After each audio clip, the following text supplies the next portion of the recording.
കേക്കിൻ്റെ ഐസിങ് ഇവിടെ കഴിഞ്ഞിട്ടുണ്ട്. ഫ്രണ്ട്സ്, വിനീസ് വേൾഡിലേക്ക് എല്ലാവർക്കും സ്വാഗതം. ഈ ചാനൽ ആരെങ്കിലും സബ്സ്ക്രൈബ് ചെയ്യാതെയുണ്ടെങ്കിൽ ഒന്ന് സബ്സ്ക്രൈബ് ചെയ്ത് ബെൽ ബട്ടണും കൂടി ഒന്ന് എനേബിൾ ചെയ്യണേ. എന്നാൽ മാത്രമേ ഞാൻ അപ്ലോഡ് ചെയ്യുന്ന എല്ലാ വീഡിയോസിൻ്റെയും നോട്ടിഫിക്കേഷൻ അപ്പോൾ തന്നെ നിങ്ങൾക്ക് ലഭിക്കുകയുള്ളൂ. നമ്മളിന്നിവിടെ ഉണ്ടാക്കുന്നത് ഒരു പൗണ്ട് കേക്കാണ്. അതിനായിട്ട് നമ്മൾ 6 മുട്ടയെടുത്ത് ഒരു ബൗളിൽ പൊട്ടിച്ചൊഴിച്ചിട്ടുണ്ട്.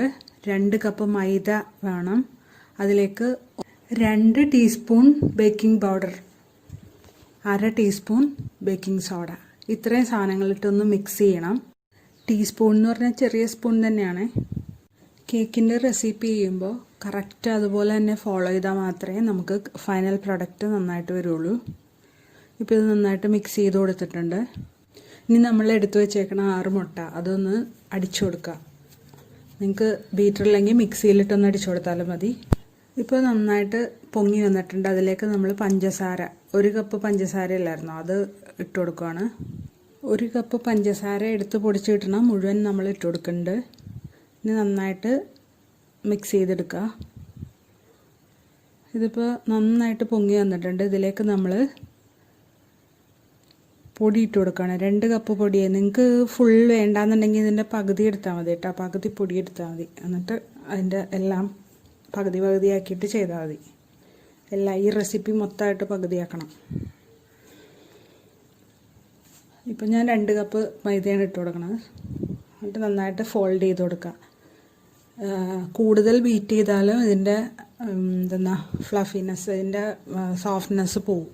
അതുകൊണ്ടാണ് നമ്മൾ ഇതുകൊണ്ട് ചെയ്ത് കൊടുക്കുന്നത്. പിന്നെ അത്ര തിരക്കൊക്കെ ആണെങ്കിൽ ഒന്നിലിട്ടിട്ട് നമുക്ക് വേണമെങ്കിൽ ഒന്ന് ബീറ്റ് ചെയ്ത് കൊടുക്കാം. കൂടുതൽ സ്പീഡിലിട്ട് ബീറ്റ് ചെയ്യാൻ പാടില്ല.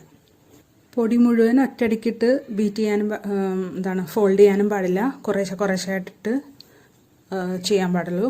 അങ്ങനെ ഒരുമിച്ചിട്ട് ചെയ്താൽ കട്ട കെട്ടിപ്പോവും. പിന്നെ നമ്മളിതിലേക്ക് 1/2 കപ്പ് പാലും കൂടി ഒഴിച്ച് മിക്സ് ചെയ്തിട്ടുണ്ട്. അതിലേക്ക് 1 ടീസ്പൂൺ വാനില എസൻസ് ഒഴിച്ച് കൊടുത്തിട്ടുണ്ട്. പിന്നെ 1/2 കപ്പ് ഓയിൽ, സൺഫ്ലവർ ഓയിലാണ് ഞാൻ എടുക്കുന്നത്, അത് ഒഴിച്ച് കൊടുത്തിട്ടുണ്ട്. 1 ടീസ്പൂൺ വിനാഗിരി അതും കൂടി ഇട്ട് നന്നായിട്ട് മിക്സ് ചെയ്തിട്ടുണ്ട്. സോഫ്റ്റ് ആവാൻ വേണ്ടിയാണ് അത് ഉപയോഗിക്കുന്നത്. നന്നായിട്ട് ഫോൾഡ് ചെയ്ത് കൊടുക്കുക. ഇപ്പോൾ തൽക്കാലം ഓവനിലാണ് ചെയ്യണത്. ഇത്തിരി തിരക്കുള്ളാരനാണ് ഞാൻ ഓവനിൽ ചെയ്യണത്. നിങ്ങളിത് അടപ്പിലും ചെയ്യാം കേട്ടോ. ഒരു ഫ്രൈ പാൻ അടപ്പിൽ വെച്ചിട്ട് അതിൻ്റെ മുകളിലൊരു എന്തെങ്കിലും തിരികിട പോലെ എന്തെങ്കിലും ഒരു സാധനം വെച്ച് കൊടുത്തിട്ട് അതിൻ്റെ മീതയിൽ ഈ കേക്ക് ടിൻ ഇറക്കി വെച്ചാൽ മതി. ഇപ്പം നമ്മളിവിടെ 2 കേക്ക് ടിന്നിലാണ് ചെയ്യണത്. അതിനുവേണ്ടി ഒരു കേക്ക് ടിൻ ആദ്യം പാർച്ച്മെന്റ് പേപ്പറൊക്കെ വെച്ച് അതിലേക്ക് ഓയിൽ തേച്ച് കൊടുക്കുകയാണ്. അടിയിലെല്ലാ സൈഡിലും എല്ലായിടത്തും തേച്ച് കൊടുക്കണം.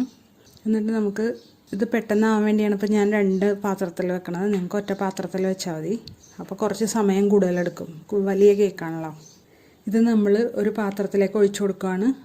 എന്നിട്ട് 3 പ്രാവശ്യം ഒന്ന് ടാപ്പ് ചെയ്ത് കൊടുത്തു. എയർ ബബിൾസ് പോകാൻ വേണ്ടിയാണ്. എന്നിട്ട് 10 മിനിറ്റ് പ്രീഹീറ്റ് ചെയ്ത 150 ഡിഗ്രിയിൽ പ്രീഹീറ്റ് ചെയ്ത ഓവനിലേക്ക് വെച്ച് കൊടുക്കുകയാണ്. ഇത് ഞാൻ ചെയ്യാൻ വേണ്ടി ഒരു 30 മിനിറ്റ് എടുത്തായിരുന്നു. ബേക്ക് ചെയ്യണതും 150 ഡിഗ്രിയിൽ തന്നെയാണ്. അടുപ്പിൽ ചെയ്യാനൊരു 50 മിനിറ്റ് വേണ്ടി വരും. ഇതിൽ സ്മെല്ലൊന്ന് ശ്രദ്ധിച്ചേക്കണം, കരിഞ്ഞു പോരുത്. ഒറ്റയായിട്ട് വെക്കുവാണെങ്കിൽ നിങ്ങൾ ചെയ്യുമ്പോൾ എനിക്ക് ഇത്തിരി വലിയ കേക്ക് വേണമായിരുന്നു, അതുകൊണ്ടാണ് ഞാൻ ഈ 2 കപ്പ് എടുത്തത്. നിങ്ങൾ ചെയ്യുമ്പോൾ 1 കപ്പിൻ്റെ, അതായത് ഇപ്പം ഞാൻ തന്നേക്കുന്ന റെസിപ്പി പകുതിയാക്കിയിട്ട് നിങ്ങൾ ചെയ്താൽ മതി. അപ്പോൾ കറക്റ്റ് ഒരു പ്രാവശ്യം വെക്കാനേ ഉണ്ടാവുള്ളൂ. ഇപ്പം ഞാൻ ഇതിൻ്റെ മുകൾ ഭാഗമൊക്കെ ഒന്ന് ഷേപ്പ് ചെയ്ത് കൊടുക്കുകയാണ്. ഇതിനൊന്ന് ചുമ്മാ ഒന്ന് ഐസ് ചെയ്യാൻ വേണ്ടിയാണ്. ഇപ്പം ഐസ് ചെയ്തില്ലെങ്കിലും കുഴപ്പമൊന്നുമില്ല. ഇത് പൗണ്ട് കേക്കാണല്ലോ. പിന്നെ ശ്രദ്ധിക്കേണ്ട കാര്യം, ഇപ്പം അടുപ്പിലോ അല്ലെങ്കിൽ ഓവനിലോ എവിടെയാണേലും ഇപ്പോൾ വലിയ കേക്കാണ്, പകുതി എടുത്തിട്ട് ഒരെണ്ണം ചെയ്ത് കഴിഞ്ഞാൽ അടുത്തത് ചെയ്യാമെന്ന് വിചാരിച്ച് വെക്കരുത്. അപ്പോൾ ഇത് ഭയങ്കരമായിട്ട് പൊങ്ങിപ്പോവും. നിങ്ങൾക്ക് പറ്റണ പോലെ, അതായത് ഇപ്പോൾ 1 കപ്പ് എടുത്തിട്ട് എല്ലാം പകുതിയാക്കിയാൽ മതി. ഇനിയിപ്പോൾ ഇത് റെഡിയായി വന്നിട്ടുണ്ട്. എന്നിട്ട് എനിക്ക് വേണമെങ്കിൽ ഇതിനെ മുറിക്കായിരുന്നു. ഞാനിപ്പോൾ മുറിച്ചിട്ടില്ല, കാരണം ഞാനിപ്പോൾ പുറത്താണ്, അതുകൊണ്ടാണ് ഞാൻ മുറിക്കാത്തത്. പുറത്ത് നിന്നാണ്, എൻ്റെ വീട്ടിൽ നിന്നല്ല ചെയ്യണത്. അതുകൊണ്ടാണ് ഞാൻ ഇങ്ങനെ ചെയ്യണത്. ഇത് നിങ്ങൾ ചെയ്യുമ്പോൾ ഇത് ഒന്ന് മുറിച്ചിട്ട് ചെയ്താൽ മതി. ഇതിലേക്ക് 2 സൈഡിലും ഷുഗർ സിറപ്പ് ഇട്ട് കൊടുക്കുകയാണ്. ഇതിനു മുമ്പ് പറഞ്ഞിട്ടുണ്ട് ഷുഗർ സിറപ്പ് എങ്ങനെ ഉണ്ടാക്കണമെന്ന്. 1 ഗ്ലാസ് വെള്ളത്തിൽ 5 ടേബിൾ സ്പൂൺ പഞ്ചസാര ഇട്ടിട്ട് ഒന്ന് ഇളക്കിയെടുക്കുകയാണ് ചെയ്തത്. നമ്മളിപ്പോൾ കേക്ക് മുറിക്കാത്ത കാരണം അതിൻ്റെ 2 സൈഡിലും നന്നായിട്ട് ഷുഗർ സിറപ്പ് ഒഴിച്ചു കൊടുക്കണം. ഇനി 1 കപ്പ് വിപ്പിംഗ് ക്രീം എടുത്തിട്ട് അത് നന്നായിട്ട് ബീറ്റ് ചെയ്ത് കൊടുക്കുക. 2 ടേബിൾ സ്പൂൺ ഷുഗർ പൗഡറും കൂടി ഇട്ട് കൊടുക്കണം. നന്നായിട്ട് ബീറ്റ് ചെയ്ത് അത് അതിൻ്റെ ഇരട്ടിയായിട്ട് ഇങ്ങനെ വരണം. അതുവരെ അതായത് ആദ്യം 1-ലിട്ട് പിന്നെ 2-ലിട്ട് പിന്നെ 3-ലിട്ട് അങ്ങനെ 5 വരെ സ്പീഡ് കൂട്ടി അവസാനം 5-ലിട്ട് നന്നായിട്ട് ബീറ്റർ അനങ്ങാത്ത പോലെ ആക്കിയെടുക്കണം. ഇനി നമ്മൾ ഇതിൻ്റെ കേക്കിൻ്റെ ബാക്കിലാണ് ഈ വിപ്പിംഗ് ക്രീം വെച്ച് കൊടുക്കുന്നത്. വിപ്പിംഗ് ക്രീം വച്ചിട്ട് നന്നായിട്ട് എല്ലാ ഭാഗത്തും ആക്കി കൊടുക്കണം. ഒരു പൈപ്പിംഗ് ബാഗിലെടുത്തിട്ട് അതിങ്ങനെ സ്ക്വീസ് ചെയ്ത് കൊടുക്കുകയാണ് നല്ലത്. അപ്പോൾ എളുപ്പം പരത്തിയെടുക്കാൻ പറ്റും. ഇതിപ്പോൾ നമ്മൾ കൈ കൊണ്ട് എടുത്ത് വെച്ച് ചെയ്യുമ്പോൾ കുറേ സമയം എടുക്കും. ഇപ്പോൾ നമ്മൾ ഒരുവിധം ആക്കിയിട്ടുണ്ട്. അടുത്ത ലെയർ നമ്മൾ ഇതുപോലെ തന്നെ ഷുഗർ സിറപ്പ് തേച്ചിട്ടുണ്ട്. ഞാൻ നേരത്തെ പറഞ്ഞല്ലോ നമ്മൾ മുറിച്ചിട്ടില്ല കേക്കെന്ന്. ഇനി നമുക്ക് ഈ വിപ്പിംഗ് ക്രീം ഈ കേക്കിൻ്റെ മുൾഭാഗം മുഴുവൻ സ്പ്രെഡ് ചെയ്ത് കൊടുക്കണം. സൈഡിലും തേച്ച് കൊടുക്കണം. ഒട്ടും ഗ്യാപ്പ് കാണാൻ പാടില്ല. നന്നായിട്ട് തേച്ച് മൊത്തം കവർ ചെയ്ത് കൊടുക്കണം. ഇതിപ്പോൾ ചുമ്മാ ഒരു ഡിസൈൻ പോലെ ആക്കി കൊടുക്കുകയാണ് മുൾഭാഗം. ആ പാലറ്റ് നൈഫ് വെച്ച് തന്നെയാണ് അത് ചെയ്ത് കൊടുക്കുന്നത്. ഇതിപ്പോൾ കുറേ ആൾക്കാർ കഴിച്ചിട്ടുണ്ട്. അവരെല്ലാവരും ഇതിനെക്കുറിച്ച് കമൻ്റ് ഇടുമെന്ന് ഞാൻ പ്രതീക്ഷിക്കുന്നു. നിങ്ങളും കമൻ്റ് ഇടണേ. ലൈക്ക് ചെയ്യാനും കമൻ്റ് ചെയ്യാനും ഷെയർ ചെയ്യാനും ഒന്നും മറക്കല്ലേ. നമ്മളുണ്ടാക്കിയ ചാള പൊള്ളിച്ചത് അതിനെക്കുറിച്ച് നല്ലൊരു കമൻറ്റ് വന്നിട്ടുണ്ടായിരുന്നു. സഞ്ജു ചമ്പക്കരയാണ് അതിനെക്കുറിച്ച് കമൻറ്റ് പറഞ്ഞത്. Thank you Sanju. ഇതിപ്പോൾ കുറച്ച് ചോക്ലേറ്റ് ചിപ്സ് ഞാൻ സംഘടിപ്പിച്ചിട്ടുണ്ട്. വൈറ്റും ബ്ലാക്കും.